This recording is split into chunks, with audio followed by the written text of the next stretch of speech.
आप देख रहे हैं जीएलसीसी न्यूज। आज के मुख्य समाचार इस प्रकार हैं। रूस ने यूक्रेन में चेर्नोबिल न्यूक्लियर प्लांट पर किया कब्जा। यूक्रेन संकट पर बोले राष्ट्रपति बाइडेन, पुतिन को हमले के नतीजे भुगतने होंगे। रूस के राष्ट्रपति व्लादिमीर पुतिन से बात करने की मेरी कोई योजना नहीं, जो बाइडेन ने कहा।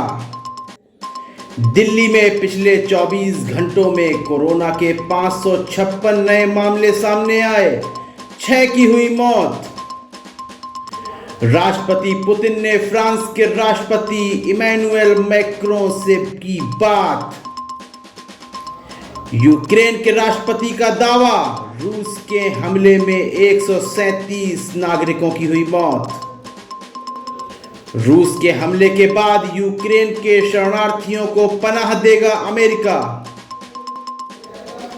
यूक्रेन के लोगों के लिए अगले कुछ दिन, सप्ताह या महीने कठिन रहने वाले हैं, यह कहा यूएस प्रेसिडेंट जो बाइडेन ने। रूस से युद्ध के बीच यूक्रेन की सेना ने आम नागरिकों को 10,000 असॉल्ट राइफल्स दी। यूक्रेन की राजधानी कीव में जोरदार धमाके, दूर तक सुनी गई विस्फोटों की आवाज। इंडोनेशिया के सुमात्रा द्वीप में भूकंप, रिएक्टर स्केल पर 6.2 मैग्नीट्यूड दर्ज की गई तीव्रता।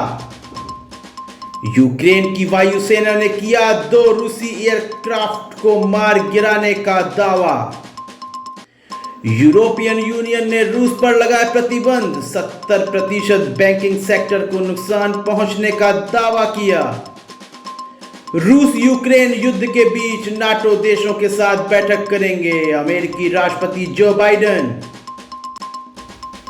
रूस ने दक्षिण पूर्वी यूक्रेन में दागी मिसाइल, किया दावा। बॉर्डर पर बनी चौकी उड़ाई, कई सैनिकों की मौत। यूक्रेन के पूर्व heavyweight boxing champion Vitali Klitschko रूसी सेना के खिलाफ उठाएंगे हथियार। पेट्रोल डीजल के रेट तय करने में सरकार का हाथ नहीं, तो चुनाव के वक्त भाव स्थिर कैसे, जयंत चौधरी ने पूछा। रूस यूक्रेन युद्ध का भारतीय अर्थव्यवस्था पर पड़ेगा बुरा असर, महंगा होगा तेल और सोना, सीएआईटी की रिपोर्ट। बिटकॉइन पर स्पष्ट रुख अपनाए केंद्र सरकार, क्लियर करे यह वैध है या अवैध, सुप्रीम कोर्ट ने पूछा। जम्मू कश्मीर के शोपियां में एनकाउंटर, सुरक्षा बलों ने मार गिराए 2 आतंकवादी। पोलैंड के राष्ट्रपति से बोले यूक्रेन के प्रेसिडेंट, जमीन बचाने के लिए हमें वैश्विक मदद की जरूरत। यूक्रेन में फंसे हिमाचल के 60 छात्र, नेता प्रतिपक्ष ने विधानसभा में उठाया मुद्दा। यूक्रेन रूस युद्ध से फिरोजाबाद की कांच इंडस्ट्री को 1200 करोड़ का नुकसान, केमिकल सप्लाई रुकी।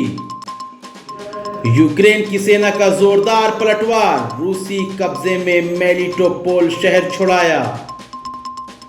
यूक्रेन के राष्ट्रपति वोलोडिमिर जेलेंस्की ने रोमानिया, पोलैंड सहित 9 देशों संग की बैठक।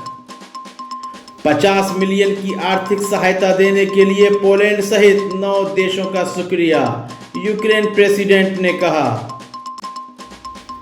यूक्रेन के मसले पर कल 12 बजे कैबिनेट कमेटी ऑन सिक्योरिटी की बैठक नई दिल्ली में। हिजाब मामले में कर्नाटक हाई कोर्ट में शुरू हुई सुनवाई। कल दोपहर 12 बजे होगी सीसीएस की बैठक। यूक्रेन में फंसे भारतीयों को वापस लाने पर मंथन। यूक्रेन संकट, आज भारत से 2 विमान रोमानिया के लिए होंगे रवाना। कश्मीर, शोपियां मुठभेड़ में 2 आतंकियों को मारा गया, एक स्थानीय ने भी गंवाई जान। हिजाब विवाद पर हाई कोर्ट की 11 दिन की सुनवाई पूरी, फैसला सुरक्षित रखा गया। रूसी विदेश मंत्री बोले, हम यूक्रेन से बातचीत को तैयार, उनके सैनिक हथियार डालें। यूक्रेन के राष्ट्रपति ज़ेलेंस्की ने पुतिन को बातचीत का प्रस्ताव दिया। आज के मुख्य समाचार समाप्त होते हैं।